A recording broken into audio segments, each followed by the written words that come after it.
समूद की कौम के लोग 70 बुतों की पूजा करते थे। जब वो लोग बहुत ज्यादा गुमराह हो गए तो अल्लाह ने 16 साल के एक लड़के को नबी बनाकर उनकी तरफ भेजा। ये लड़का और कोई नहीं बल्कि नबी सालेह अलैहिस्सलाम थे। उन्होंने अपनी कौम को अल्लाह के दीन की दावत देना शुरू की। इन पत्थर के खुदाओं को छोड़ो। लेकिन वो लोग नहीं माने। इसी तरह कई साल गुजर गए और बहुत थोड़े से लोग ही ईमान लाए। एक दिन सालेह अलैहिस्सलाम ने कहा कि ऐ लोगों, आज इस बात का फैसला कर ही लेते हैं कि तुम्हारे खुदा सच्चे हैं या मेरा खुदा सच्चा है। मैं तुम्हारे सामने दो बातें रखता हूं, या तो तुम मुझसे कोई ख्वाहिश करो और मैं अपने रब से दुआ करके तुम्हारी वो ख्वाहिश पूरी करूंगा, या फिर मैं तुम्हारे इन बुतों से सवाल करूंगा। अगर वो मेरे सवाल का जवाब देंगे तो तुम उनकी इबादत करते रहना और मैं तुम्हें छोड़कर चला जाऊंगा, क्योंकि मैं तुमसे नाराज हूं और तुम लोग मुझे पसंद नहीं करते। उन लोगों ने कहा, ठीक है, तुमने इंसाफ की बात की है। फिर वो लोग अपने सारे बुत लेकर खुले मैदान में जमा हुए और हजरत सालेह से कहा कि हमारे खुदाओं से सवाल करो। हजरत सालेह सबसे बड़े बुत के पास गए और उन लोगों से उसका नाम पूछा। लोगों ने उस बुत का नाम बताया। फिर हजरत सालेह ने बुत को उसके नाम से पुकारा, मगर उसने जवाब नहीं दिया। फिर दूसरे बुत को पुकारा, फिर तीसरे को, और इसी तरह तमाम बुतों को पुकारा, मगर किसी ने जवाब न दिया। फिर उन्होंने कहा, देखो, मैंने तुम्हारे सारे खुदाओं को पुकारा मगर किसी ने जवाब न दिया। अब तुम लोग मुझसे सवाल करो ताकि मैं अपने रब से दुआ करूं, वो तुम्हारी बात कबूल करेगा। फिर उन लोगों ने खुद अपने बुतों को पुकार कर कहा कि ऐ हमारे खुदाओं, तुमने सालेह का जवाब क्यों नहीं दिया? लेकिन वो फिर भी नहीं बोले। उन्होंने सालेह से कहा कि तुम कुछ देर के लिए हमें अकेला छोड़ दो, हम अपने बुतों से अकेले में बात करना चाहते हैं। ये सुनकर सालेह अलैहिस्सलाम कुछ देर के लिए वहां से चले गए। फिर वो लोग उन बुतों के सामने गिर पड़े और कहने लगे कि आज अगर तुमने सालेह को जवाब न दिया तो हमारी इज्जत खराब हो जाएगी। फिर उन्होंने सालेह को दोबारा बुलाया और कहा, अब इनसे सवाल करो, ये जरूर जवाब देंगे। सालेह अलैहिस्सलाम ने एक एक करके सब बुतों को पुकारा, मगर कोई जवाब न आया। फिर सालेह ने उन लोगों से कहा कि सारा दिन गुजर गया है और ये सब मेरे सवाल का जवाब नहीं दे रहे। अब तुम मुझसे सवाल करो, मैं अपने रब से दुआ करूं तो वो उसी वक्त कबूल फरमाएगा। फिर उन लोगों ने अपने सरदारों और बुजुर्गों में से 70 आदमी सिलेक्ट किए और सालेह से कहा कि हमारे ये लोग तुमसे सवाल करेंगे।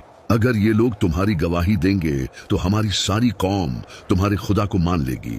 उन 70 लोगों ने एक पहाड़ की तरफ इशारा किया और कहा कि हम उस जगह पर चलकर तुमसे सवाल करेंगे। वहां पहुंचकर उन्होंने कहा, अपने रब से दुआ करो कि इसी पहाड़ से एक सुर्ख रंग की ऊंटनी बाहर आए और उस ऊंटनी के पेट में 10 महीने का बच्चा भी हो। हजरत सालेह ने कहा कि तुमने ऐसी चीज मांगी है जो मेरे रब के लिए बिल्कुल आसान है। फिर उन्होंने दुआ की और उसी वक्त पहाड़ की एक जगह फट गई और उसमें से बिल्कुल वैसी ही ऊंटनी बाहर आई जैसी वो लोग चाहते थे। लोगों ने जब ये अजीब मंजर देखा तो कहने लगे कि तुम्हारे रब ने इतनी जल्दी तुम्हारी दुआ कबूल कर ली। हजरत सालेह ने उनसे पूछा, क्या तुम्हें अब भी कुछ शक है? उन 70 लोगों ने कहा, नहीं। फिर वो वापस अपनी कौम के पास लौटने लगे ताकि उन्हें जो कुछ देखा था वो सब बता दें, मगर रास्ते में ही उनमें से कुछ लोग बदल गए और कहने लगे कि सालेह ने कोई जादू किया है और ये सब किसी खुदा ने नहीं किया। सिर्फ कुछ ही लोग अपनी बात पर कायम रहे और कहने लगे, नहीं, जो कुछ हमने देखा वो बिल्कुल सच था, कोई जादू नहीं था। लेकिन ये सिर्फ 5 ही लोग थे और उनकी बात किसी ने नहीं मानी। 70 में से बाकी सब ने जाकर कौम के लोगों को कहा कि सालेह ने कोई जादू किया है, ये किसी खुदा ने नहीं किया, तुम सब अपने बुतों को पूजते रहो। इस तरह वो लोग इतनी बड़ी निशानी के बावजूद भी सालेह अलैहिस्सलाम पर ईमान न लाए। फिर अल्लाह ने सालेह को हुक्म दिया और कहा, इन लोगों से कह दो कि ये ऊंटनी तुम्हारे दरमियान ही रहेगी और कुएं का पानी एक दिन तुम लोग इस्तेमाल करोगे और एक दिन ये ऊंटनी पिएगी। जिस दिन ऊंटनी पिएगी उस दिन तुम लोग पानी के पास नहीं जाओगे और उस दिन ऊंटनी का दूध पियोगे और वो दूध इतना होगा कि तुम्हारी पूरी कौम के लिए काफी होगा। उस ऊंटनी का बच्चा भी पैदा हुआ और वो आजाद घूमती रहती। इस तरह एक दिन वो लोग खुद पानी इस्तेमाल करते और दूसरे दिन ऊंटनी पानी पीने के लिए आती और उस दिन वो लोग ऊंटनी का दूध निकालते। वो दूध इतना ज्यादा होता कि उस कौम का हर छोटा बड़ा पीता। इस तरह कई दिन गुजर गए। फिर उन लोगों ने आपस में मशवरा किया और कहने लगे, हम लोग इस बात पर राजी नहीं हैं कि एक पूरा दिन ऊंटनी पानी पिए और हम अपनी बारी के लिए अगले दिन का इंतजार करें।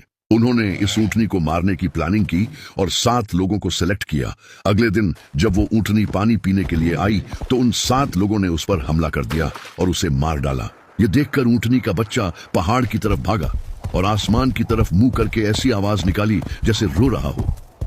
जब ऊंटनी जमीन पर गिर पड़ी तो सारी कौम के लोग आ गए और सब ने उसके गोश्त को काटकर आपस में तकसीम कर लिया और सब लोगों ने वो गोश्त पकाकर खाया। जब हजरत सालेह को इस बात का पता चला तो वो उनके पास आए और कहा कि तुम लोगों ने ये क्या जुल्म किया, अपने परवरदिगार की नाफरमानी कर ली। उसी वक्त अल्लाह ने हजरत सालेह को वही फरमाई और कहा, तुम्हारी कौम ने बगावत और सरकशी की है और ऊंटनी को मार डाला।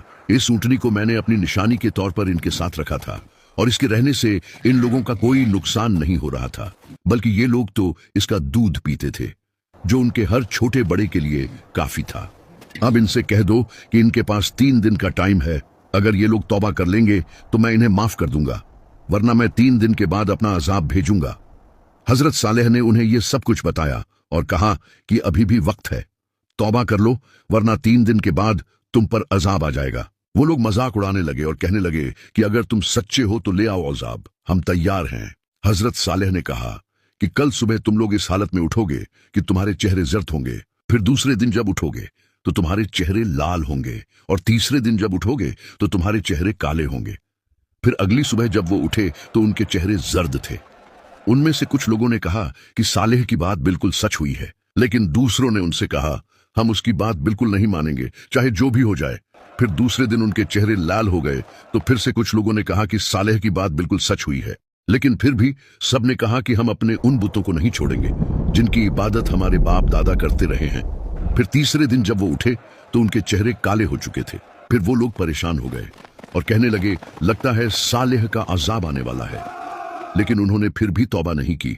फिर जब रात हुई और वो लोग अपने अपने घरों में सोए हुए थे तो जिब्राइल अलैहिस्सलाम आसमान से उतरे और एक जोरदार आवाज निकाली। उस आवाज से उन सब लोगों के दिल फट गए और अगली सुबह इस हालत में हुई कि वो लोग अपने अपने घरों में मुर्दा पड़े हुए थे। उनमें थोड़े से लोग ही उस अजाब से बचे जो हजरत सालेह पर ईमान लाए थे।